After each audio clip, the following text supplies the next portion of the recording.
এটার জন্য বই পড়া লাগে না, কোরআন পড়া লাগে না। বিবেকের বিরুদ্ধে আমি কিছু করব না, এই সিদ্ধান্তে সে যদি অটুট থাকতে পারে, 80% পাপ থেকে সে নিজেকে বাঁচিয়ে রাখতে পারে। মানবীয় সত্তার মধ্যে এই যে জাগিয়ে দেওয়া শক্তি, অনেকে বাংলায় এটাকে আমরা বিবেক শক্তি বলি। বিবেক বলে না যে তোর কি কোনো বিবেক নেই?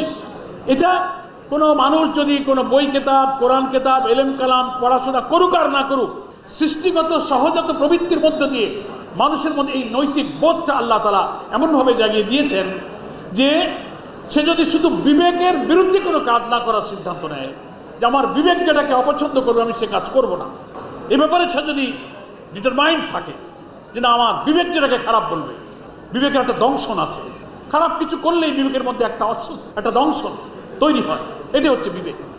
আপনি একটা লোকের থাপ্পড় লাগালেন, একটা ফকির ভিক্ষুক চাইলো, খুব ব্যস্ততার মধ্যে ভিক্ষা দিতে পারলেন না, সে ধমক দিয়ে বিদায় করে দেয়, কিছুক্ষণ পরে আপনার কাছে মনে হবে আহা লোকটা ব্যস্ত ছিলাম, 2 টাকা দিলেও তো পারতাম। কি এমন একটা বিবেক জাগে না? দ্যাট ইজ কল্ড বিবেক। এটি আপনার রুহানি শক্তি। এটার জন্য বই পড়া লাগে না, কোরআন পড়া লাগে না। এটা হিন্দু মুসলিম ধর্ম বর্ণ নির্বিশেষে প্রত্যেক মানুষের মধ্যে আল্লাহ তাআলা এই জ্ঞানটা, মানে ভালো আর মন্দের বেসিক জ্ঞানটা আল্লাহ তাআলা ইলহাম করে দিয়েছেন। ফালহামাহা ফুজুরাহা ওয়া তাকওয়া, পাপের জ্ঞান আর তাকওয়ার জ্ঞান এভরিবডি আল্লাহ দিয়ে দিয়েছে। একে একে সে চিন্তা করে, বিবেকের মধ্যে সে আফসোস করে, লজ্জিত হয়, পশ্চুসিক্ত হয়, নিজে নিজে গোপনে আল্লাহর কাছে কেঁদে ফেলে আমি অন্যায়টা করেছি।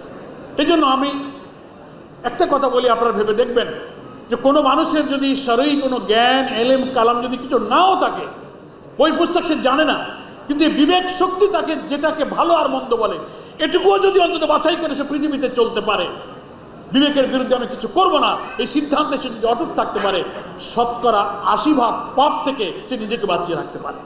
আর বাকি এলেম লাগে, কোরআন কেতাব, এলেম কালাম, ফিকহ মাসালা লাগে, ইসলামী শরিয়ার, ইসলামী জীবন দর্শনের, ইসলামিক ওয়ে অফ লাইফের প্র্যাকটিক্যাল লাইফটা বোঝার জন্য কিছু এলেম কালাম আমাদের জ্ঞান প্রয়োজন হয়।